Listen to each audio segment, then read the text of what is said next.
বলার কিছু নাই, বলবো কেমনে। আজকে আমাদের মুসলমানদের উপরে বিভিন্ন ইহুদিদের খপ্পরে আজকে ফিলিস্তিনি বিশেষ করে মসজিদে আকসা ধ্বংস করে দিছে, আর আমরা মুসলমান বসে থাকবো ঘরে, এটা হতে পারে না।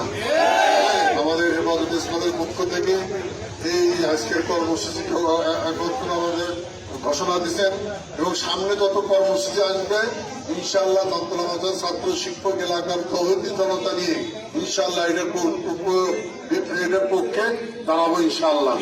এবং পরিশেষে আপনাদেরকে বলতেছি ইনশাআল্লাহ আমরা সবাই ঐক্যবদ্ধ হবে, বিশেষ করে পীরগঞ্জের মাটির থেকে আমরা দুর্বল আন্দোলন তুলে দেবো।